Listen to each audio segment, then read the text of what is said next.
Hello and welcome. That's George, that's Ian, I'm Vito, and this is the Giv Show. On today's show, we're going to be going over the MLB playoff picture, how wrong we were in the NL Series, how right we were for the ALCS, and a look ahead in Week 6 of the NFL. And I'm also going to throw a couple of hockey tidbits at you, whether George likes it or not. The hockey minute. I'll do it, Miss Hockey Minute. And I'm going to throw it over to George to get us going on the MLB playoffs. What up, everybody? Thank you for joining us on a new episode of the Giv Show. We're going to get started with, and I want to get started with this because it's been grinding my gears. The LA Dodgers, they ended up losing Game 5 in dramatic fashion against the Nationals. Didn't make it out of the division series. Failure.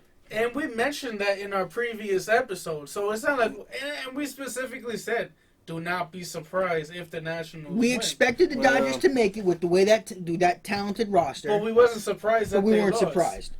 I mean, I guess the surprise was, there was up 3-1 in the top of the 8th, and Clayton Kershaw on the mound. You're up 3-1 in the top of the 8th, and you're bringing out Clayton Kershaw. You think it's over? Yeah, one of the best pitchers in history. Especially in Dodger history, He's one of the best lefties of all time. Yeah. He is. He is. And then, for him to give up the lead, and then, I think they lost some, 10 innings or something? Old friend Joe Kelly giving up the grand salami. And he says old friend because, he's a Red Sox fan, and he was with the Red Sox the last previous years. I'm not a Joe Kelly fan. I'm glad it was him. I'm happy it was him. I'm happy it was him. Sad it was him, but happy it was him. I'm very happy it was him. And his glasses. So, but, let's just give credit where it's due, and that's to the Nationals. They came in through the wild card. Yeah. No one gave them a shot at all. Nobody really gave them a chance to make it through. They thought the Brewers would win. Well, let's be honest. Did anybody think they would even get there without Bryce Harper? Probably not. I didn't think so. No. I didn't think so at all. So, it's the emergence of Juan Soto. He's 20 years old? Yeah, he's a phenom already. Mm-hmm. The left-handed slugger, and and Ryan Zimmerman, Mr. Of course, Consistency, Mr. Consistent, Mr. National. He's been with the Nationals his whole career, so he is Mr. National. And you got Scherzer and Strasburg. Scherzer's that dog. He is that dog. Scherzer's a dog, and he's probably one of the main reasons why they're where they're at. Their bullpen is strong. Their bullpen has been strong. They're turning it on at the right time. They're becoming a dangerous team. And and speaking of that, they're dangerous. They just took a 2-0 lead today, beating the St. Louis Cardinals in St. Louis. In St. Louis, both games. So Game 3, it's going to be interesting to see how because we talked about the Cardinals, their playoff experience. Yeah. I thought it wasn't really going to play a role when they beat the Braves, but I think it did, of course. But we're going to see how... Oh, it definitely did, because the playoff experience of the Cardinals definitely shown through, and the playoff inexperience of those Braves definitely showed through in Game 5. I gave the Braves the benefit of the doubt. I got excited with their young core. I thought they would pull it out, but, Game 5 is a whole different animal. It is. It's a different animal. It's a winner go home. I didn't give the Cardinals enough credit and respect, and that's on me, but now we're seeing how can the Cardinals come back from a 2-0 deficit, and they have to go to Washington now. It's going to be mentally tough, but I don't think they're going to be able to come out of this. I don't think so either. I think they'll be lucky to win one game. They would be. How the series is looking. Losing 2-0 in your building, that's mentally breaking. Yeah, of course. That is. If they split, it'll be okay one thing. They split. But, 2-0, the Nationals, man, they're pitching too. So they look like they got that swagger about them. And it's not even like cocky swagger. It's just like, we believe. Yep. It's pretty much us against the world. And man, have they been fun to watch. The thing is funny though, I say us against the world, but I'm thinking a lot of people is rooting for the Nationals now. Especially that you mentioned, earlier. They're the underdog. Well, especially that and, the whole Bryce Harper situation. Yep. So I think, Well, that's one man that's not rooting for him. Oh no! I just mean that's why more people are cheering for them because they're doing this without Bryce Harper. Yep. So no one gave them a chance. They left them for dead when Bryce Harper left. Mm-hmm. I certainly didn't give them a shot. No, I didn't expect them to even get out of the division series. No, so here they are, 2 games up, 2 games away from their first ever World Series appearance. First ever World Series. So that's good. That's got to be an exciting. I mean, time they won for their them. first ever series since 1984 when they were the Expos. Yeah, exactly. So, they didn't have too much success, so it's good to see them doing their thing. So, they're 2 games away from the World Series, but let's bring it to the American League Championship Series, the most anticipated, I think, ALCS in recent times. Clash of Titans. Everyone was waiting. It's actually Titans. the Clash of Titans, the 2 best teams in the majors, Yep. not just the AL. Clearly the 2 best teams in the majors. Yeah, by far. Probably the winner of this series is your World Series champion. Oh yeah, easily. But game 1 just ended in Houston. The Yankees took that game 7-0 in Houston. The 22-year-old Gleyber Torres. On the Houston. back of Masahiro Tanaka throwing 6 scoreless innings, and 7. It was 6. And on the back, I should say, of the 22-year-old phenom Gleyber Torres, who had 38 home runs this season. He's 1 hit ball over 6 innings.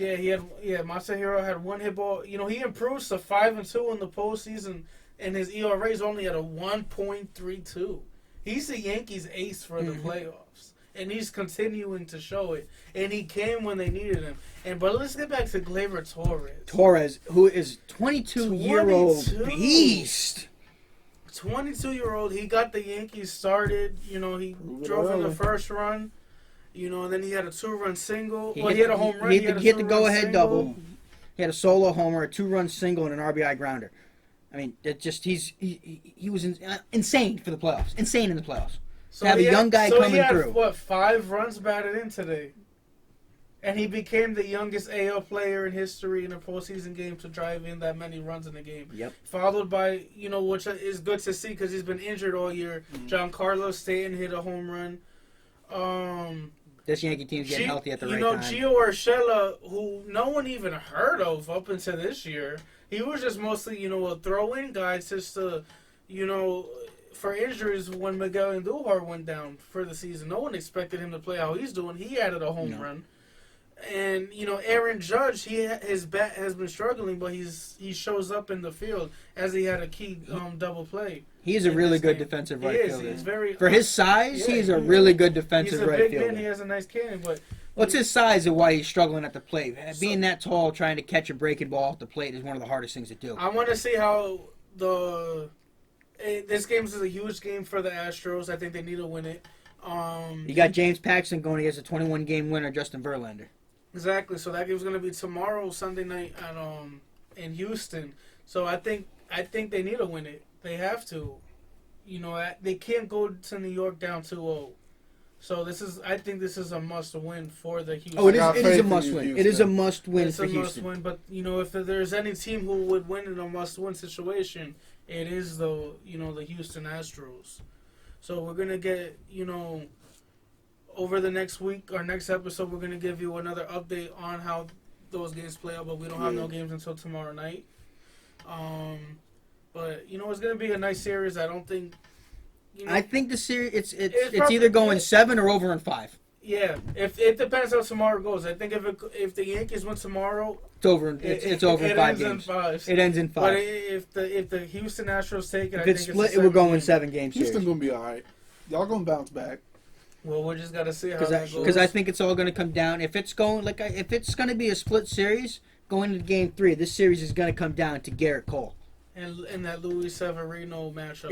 That is going to decide this series. But I feel confident in the Yankees, especially in the Bronx. They're a different monster in the Bronx, so it's good. Especially when everyone was talking about how bad the Yankees starting pitching is. They're outscoring their opponents this playoffs 27, I believe, to only 7 runs allowed. Yeah. So, for as bad as their pitching has been, and as bad as everyone's making it out, they've been one of the hottest pitching staff, I think, in the last month of baseball. Yeah, they've probably been, they're probably up there with the Nationals as best pitching staff in baseball, for the playoffs. Mm-hmm. So I think it's going to be very fun to watch, especially how Paxton's been hot. So it's going to see how he could come into Houston. He's been hot, but he's been inconsistent all year long. Well, luckily he's in his hot streak now, so we got to see how he comes into Houston. So that's going to be a huge game. We'll get into that, in our next episode. We'll see the recap for that. But let's go bring it to, Game 1 of our Week 6 Let's get into the NFL. In the NFL. We had the Boys Giants. and Jets. Well, we had the Giants. Oh, for Thursday night. Yeah, we had the Giants visiting New England in Foxborough. Which, as I said, was not an easy game for the Patriots. You did call that. I thought the Patriots were going to stomp them. I said no Saquon, no Sterling Shepard, no Evan Ingram, no problem. But they had some problems. They ended up winning 35-14. Mm-hmm. But I think their score doesn't tell the whole story. I think most of that was towards the end. But, I got to give credit where it's due. The Patriots' defense continues to step up and bailing Brady up. They are. Brady's, 42, 43? Mm-hmm. Yeah. So I think Brady is kind of going back to how he was, especially with I think that offensive line's making him look worse than it really is. You're looking at... He also has been missing a lot of throws this year. Maybe that is to, as you said, the offensive line, they're banged up. Mm-hmm. And they're banged up by wide receiver. Also, their first year without Gronkowski, they don't have no tight ends really now. Josh Gordon went down early in that game, but it looks like he'll be okay. He'll probably be there. Yeah, he dodged a bullet on that. Because that looked bad. It looked like they. So, and the thing is, I'm actually a big Josh Gordon fan. Mm-hmm. So I'm glad that he got out of that unscathed. I was happy to see, because losing him would have been bad. I'm glad to see that. As much as I hate the Patriots, I do love and respect Josh Gordon for everything that he's been through, even if it was self-inflicted. Yeah. But I'm a big fan of him. So it's good. It's good to see that he's not seriously injured. Fan of seeing people rise above. Yeah, exactly. But back to on the Giants side, their defense. It says 35 points, but 2 touchdowns wasn't on them. No, one teams and an interception. One of them was on a fumble, I believe, that they returned, and another one was a block punt for Chase Winovich getting his. It wasn't even a block punt. The punter punted it off his own guy's helmet. It ended up hitting him, and Chase Winovich, who I wanted dearly in the draft, you did and want it him. haunts me with that luscious hair. I wanted that in Gotham Green. I know you did. I wanted him bad. And, the freaking hoodie. He is showing you. He's showing He's being a steal of the draft. Exactly. Thanks a lot, Mike McCagnon. That's why you're not with the Jets no more. That's why you got fired. But I wanted Chase Winovich. I love his motor. I love everything about his game. And, of course, he ended up with that punt, the punt recovery. Getting his first NFL touchdown. He got a touchdown. So...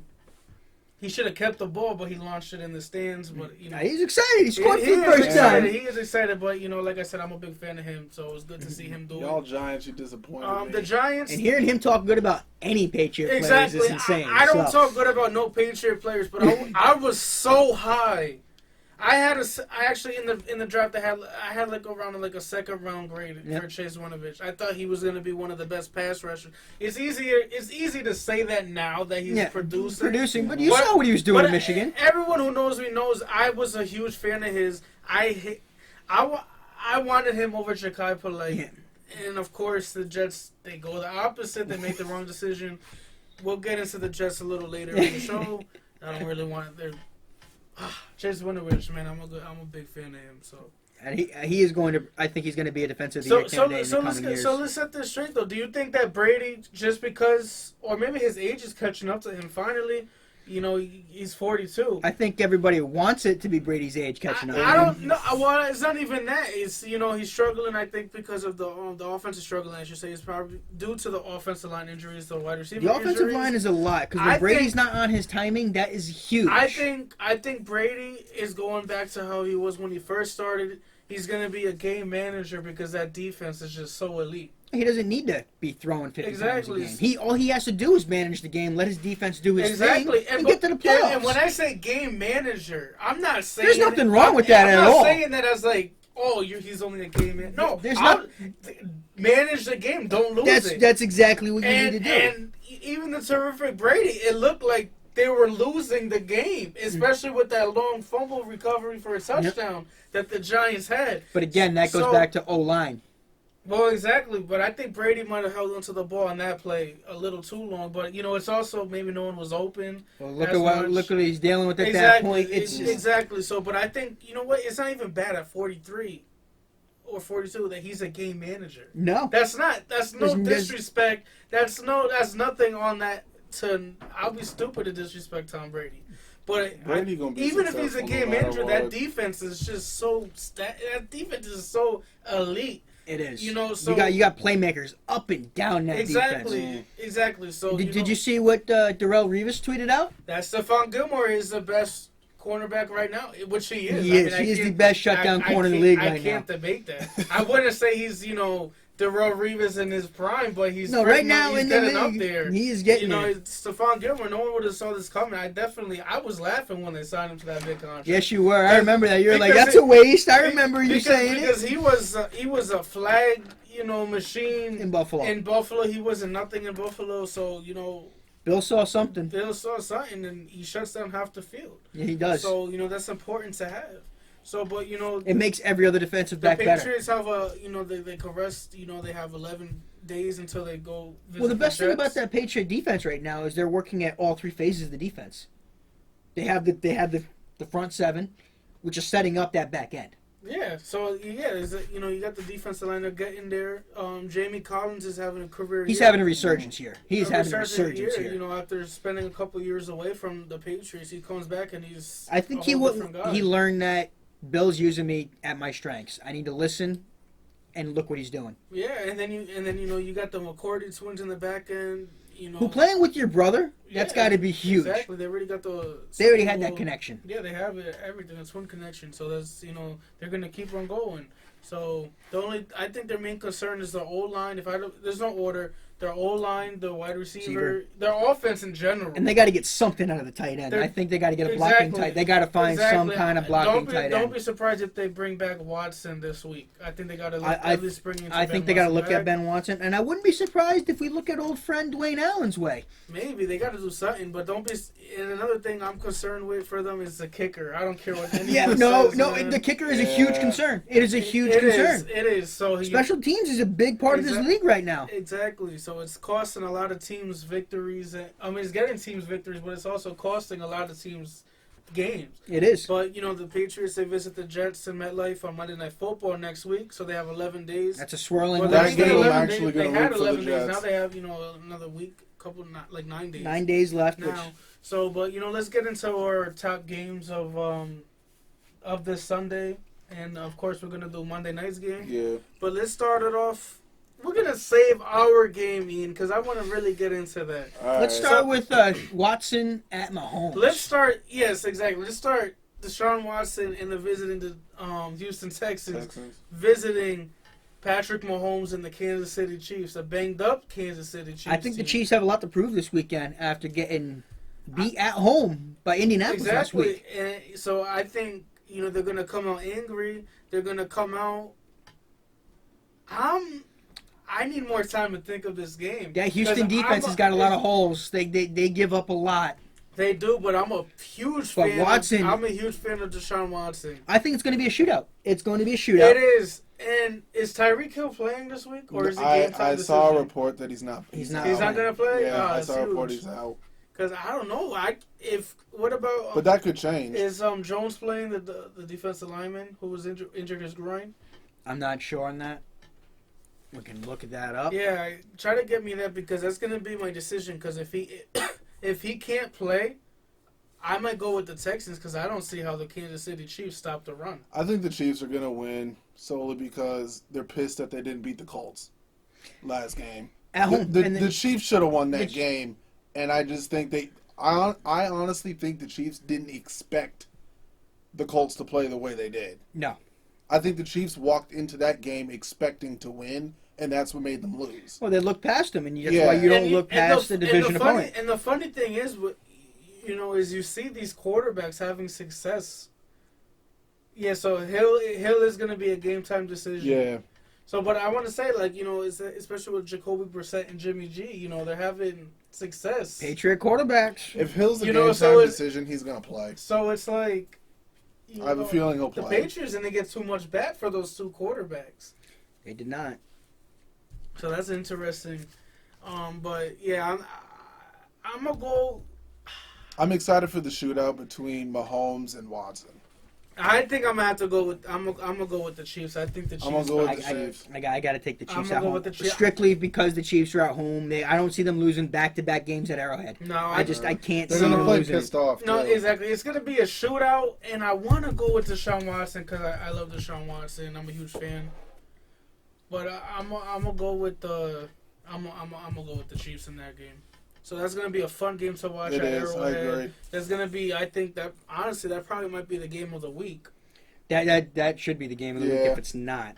So, I'm gonna have to tune in for that. Hopefully, game. Mahomes is fully healed though. Yeah, exactly. Yeah, That ankle I'm was glad you low. brought that up. Actually, yeah, because that changed the complexion of the game. Because last Mahomes, week. if he can't move, he's Yeah, a different if he quarterback. Yeah, Yeah, if you he can't can- move, they're not in. That's good his. shape. He makes- Honestly, that's his whole game. He to makes me. a living making plays on broken plays. Yeah. Exactly. So I think they're gonna have to hope and pray that that he's healthy. So that's something to look for. Exactly. Thanks for mentioning that.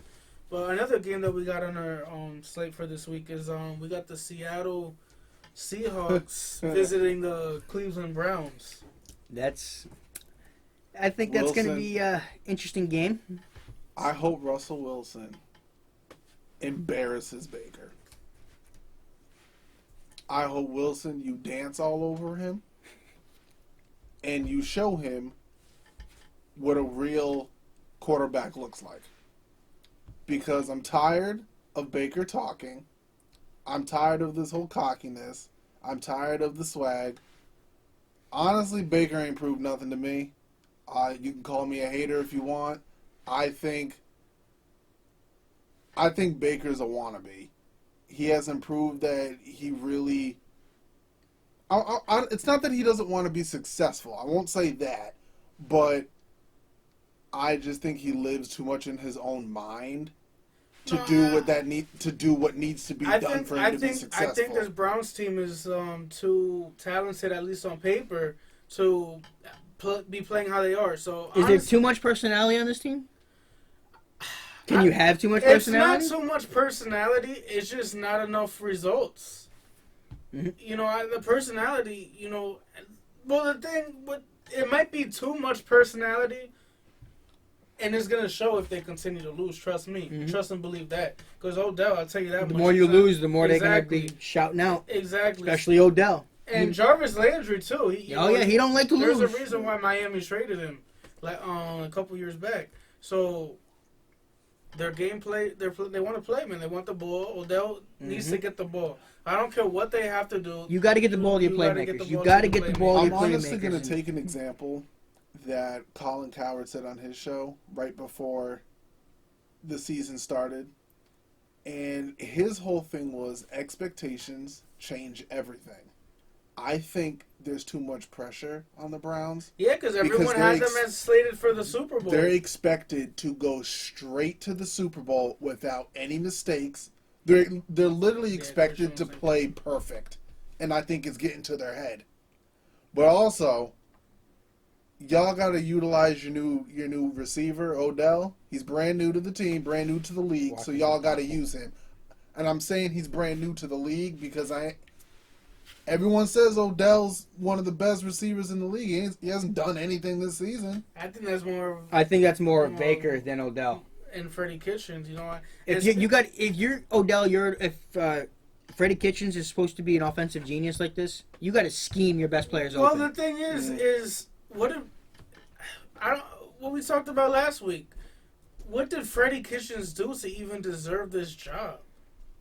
I think Greg Williams did more to deserve the job than Freddie Kitchens, which I thought it was a mistake to begin with when they signed. Yeah, we got into that last week, and I do disagree. I don't think Greg Williams would have been the right coach either. I think he was the right coach at the time as the interim. This year, I think he would have been better. This year, I don't think so. I think they would have needed someone who, I don't know, maybe someone like a Mike McCarthy would have been fine. Or honestly, Brian Flores in Cleveland. If you're going to go for a first-time coach, no, exactly. That's the problem. But I think this Cleveland team, I think they needed a seasoned vet. It's the Then Mike McCarthy expectations. would- Exactly. I think Mike McCarthy would have been a good fit for them. There's too many But expectations for him. There is, and there's too much expectations and too little results. Yep. And I'm saying that too much expectations for little results. I think I'm actually picking the Browns in this game. By the way, I think they're gonna. I think that I'm gonna have faith in them. But and I believe you still got Seattle, correct? I'm gonna have to go Seattle. I can't Wilson's go against dancing Russell on Wilson. him. I think Wilson's he's gonna dance on him. Yeah. So, but speaking of too much pressure on a team and too little results. I think Ian knows where I'm going with this. I'm going to go with the Dallas Cowboys. There we go. Visiting the almighty 0-4. The best 0-4 team in the NFL, by the way. They probably might be the best 0-4 The team. New York Jets. The goddamn Jets, baby. Sam Darnold's return. The triumphant return. Sam Darnold is going to lead the Jets to a victory. And I'm not talking about no moral victory when the offense perform well. I'm talking about... we don't do no moral victories no more. I'm talking about an actual W. A 1. The number 1. In the win column, baby. Yeah, keep getting all excited. Keep getting all excited. I think the Jets win this game. What did I just say?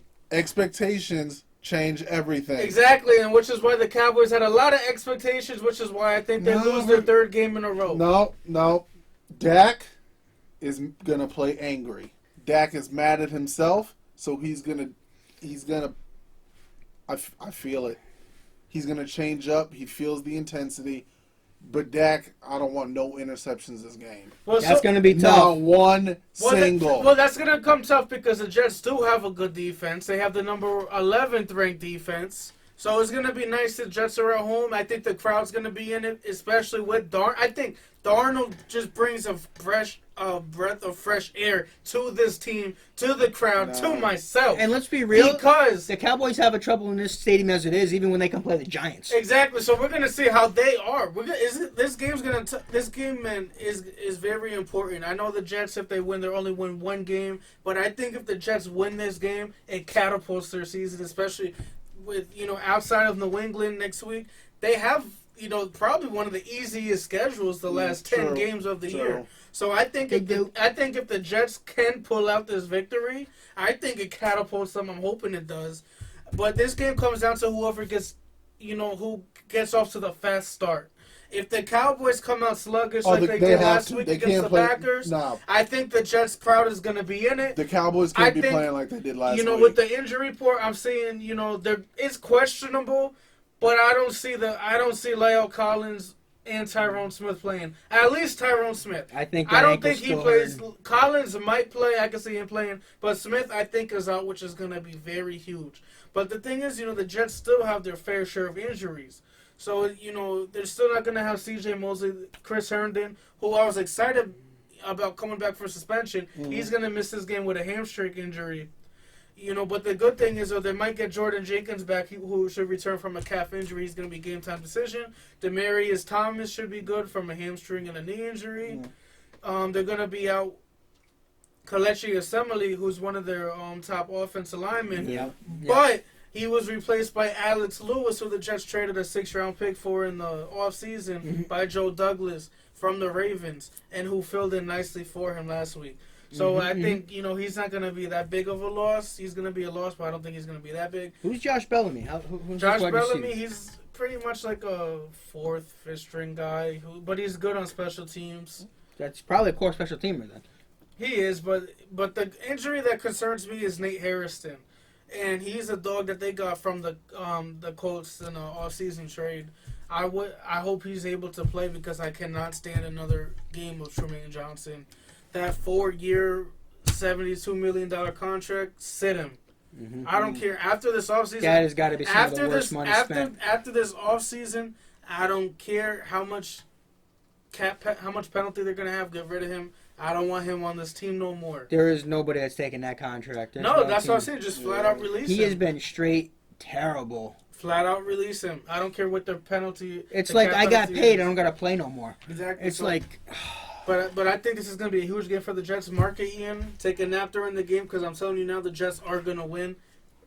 Vito, who you going with? I'm gonna actually have to pick the Jets on this one. I think that just being the fact that they're at home, they're getting Sam Darnold back. The boys, they got that offensive line is suspect, and when Dak doesn't have that offensive line in front of him, and Zeke can't run the ball as well as he has been, they're a different team. They're a different team, and I think the Jets have the 6th ranked rushing defense, so that's going to be a huge test. I believe in my team. Dak's going to throw. Zeke's going to eat some yards up. The whole entire team. Don't wake up after halftime. Because it might be too late again. You got to start hot right at the beginning. I think this game, like I said, comes down to the outside of Darnold, because obviously he's probably the number one priority for this game. If the Jets are going to win, he's the number one. Because let's be real. Before he was fatigued in that game against the Bills, who have arguably the number 3 defense in the league right now, he had 16 points on him before he got fatigued. Exactly. Due to his mono. And they were up 16-0 until C.J. Mosley got hurt, the quarterback of that defense. So that's why I'm excited. Hopefully he comes back next week against New England. That would be huge. So I'm going with me and Vito's going with the Jets. Ian going with the Cowboys. That's a sure loss. Gotta represent my team. He's gonna represent a loser, but it's okay. At least he's sticking by his team. Mm-hmm. At least he's sticking by his team. So, but we got another game on our Week 6 schedule. We got the Philadelphia Eagles visiting the Minnesota Vikings. Who you guys got? Vikings. I'm going to have to go with Philly to keep it rolling and to take over the number 1 spot in the NFC East. I think this is where Dallas starts their fall and Philly starts their rise. See, everyone loves the fall of the Dallas Cowboys. But I'm actually used to the hate. Don't worry. I'm actually gonna cut the Cowboys some slack. I'm gonna go with the Minnesota Vikings. I think the Eagles have a very banged up secondary. They do. They have some injuries up front. I think that the Vikings get their passing game going. They had it going last week against the Giants. Mm-hmm. I think they keep it going against a depleted secondary in Philadelphia. Adam Thielen, Stephon Diggs, I think each have a touchdown this game. That add a little Dalvin Cook into that, who's been phenomenal this season coming off an injury. If he could stay healthy, I think he's going to continue to show he's one of the best dual threats. He's been a beast so far this year. He has been an absolute beast in the passing game and in the rushing game. So I think he's one of the best. He's been probably one of the best, at least the top 3 running backs so far this year. And so so I'm going. Me and Ian's going with the Vikings at home, and Vito's taking the Eagles. Taking the Eagles on the road. And another game we got is the game of the week. It's the game of the week, I would say. We got the biggest matchup going. All the marbles are on the table. The tank for two. We have the game that has been labeled as the Tank Bowl on our list because we want to just talk about it's skins, fins. Sucks versus sucks. Suck versus suckier, and you could choose which one is which because they're combined 0-9. So you got the 0-5 Redskins versus the 0-4 Miami Dolphins. I'm going with the Skins. I think they take. I'm taking the Skins. I think the Skins win this. I think Miami wants to that badly. Exactly. So if Miami wins, they'll only be doing a disservice to themselves. I think they would be the unhappiest team ever to win if they were to win. I'm going with the Skins, and to be honest, I don't even want to talk about this game. Nah. They shouldn't even worth talking about. It shouldn't even be on TV. So, but that leads us to our Monday night game. We got the Detroit Lions going into Lambeau. Going to Lambeau against Aaron Rodgers and the Packers. Who you guys got? I think Detroit continues what they've done the past couple of years and knock off Aaron Rodgers in Lambeau once again. Even though the Packers beat the Cowboys, I'm actually going to take the Packers. Because Aaron Rodgers is a bad man. Aaron Rodgers is going to keep doing his thing. He is a bad man. Mark my words. Aaron Rodgers is a bad man. But no Devontae Adams again. But there's a but to my madness. He's a bad man. But this Detroit Lions defense is going to make him into a very sad man. Because this game is going to come down to the Detroit Lions defense. Very underrated and disrespected. Yeah, yes, it is. I'm going with the Detroit Lions. Okay, I think their defense gets it done. You're not going to see Jones go off on his rushing game. I'll be surprised. I think Snacks Harrison and company, they shut that down. Him and Trey Flowers shut that down. I think they get it. And, the secondary, they're going to show, unlike what the Cowboys did last week, they're going to show that the Green Bay Packers need Davante Adams. They're gonna miss him. I think that the Detroit Lions get it done and move that much closer to first place in the NFC. So is Detroit going to show they have a better defense than the Dallas Cowboys? Oh, by far, because they do. Yeah, I think right now they do. Far. But on that note, those are our games of the week. We'll give you an updated, an update on our bet we have. Me and Ian's currently tied for first, and Vito's all the way in last place by a far Vito's margin. struggling. So Vito's gonna need a good week this week to come back. Me and Ian, Ian and myself is 10-5 after that first week. Vito 5-10. But he gotta win. He gotta win. The Patriots beat the Giants, That's so true. you're 6-10 now. Mm-hmm. But we're also 11-5 after that. So, Yep. Mm-hmm. but we'll see how our records are after this week. Talk about that in our next show with the Week 6 recap. Yes. Mm-hmm. But next I want to bring into Vito for his NHL hockey, minute. Take it away, You're Vito. still going to sit there and keep going with Vito? He's annoying the shit out of me. Vito. Annoying the shit out of me. Vito. Looking in at the Bruins and how they're starting off this season, since we're 5 games into the season, the Bruins are 4-1 to start the year. Started off on the road this year, going 3-1. Almost swept that series, but actually had a lead in Colorado and fell 4-2. But opened up today against the New Jersey Devils and ended up winning the game. I think the Bruins are actually going to take the Atlantic, go pretty solid this year, as long as they can get some help on that third line. The top 2 lines are going to do their thing all year. They got to get some chemistry going on the third line. They get that figured out, they're going to be one tough team to beat. And that is my hockey minute. Thank you for that. That's the best minute of the show, in my opinion. Luckily, my opinion does not matter. But on that note, I would like to say thank you for joining us today on our episode. And look out next week. We're going to have our Week 6 recap, an update on the MLB playoffs, how that's going, the ALCS and the NLCS. And next week, we're going to give a special episode of the NBA Tip-Off edition. So look out for that too, for dropping. And on that, get involved with us on social media. Exactly, Get the conversation going with us. Let us know what you want us to talk about. And for those of us watching on YouTube, like, comment, subscribe below. Yes, because we want to keep the conversation going. We don't just want to be us. It's going to be us 3 talking, but we want to talk with you guys, interact with you guys on social media. Any topics you got, Any topic. drop them in the comment section. Let us know on Twitter. Let us know on Facebook. We'll be glad to talk about it. And if you guys actually, I think we kind of want to start having people maybe call in also. So, try to get some more perspectives on their sports teams or just in any sport in general. So, just hit us up on social media. Mm-hmm. We're always posting. Just DM us or whatever. We'll get you on the show. But on that note, look out for our upcoming episodes. And just remember, see the evolution of the show. Exactly, and help us keep growing and just keep on. We just want to be successful for us and for everybody. Just a new perspective on sports, a new fresh take, a new energy, we just want to give you the best sports talk. A new way of talking about sports. So on that, just remember, we couldn't cut it plain, but now we talk about it. Thank you. Good night, everyone.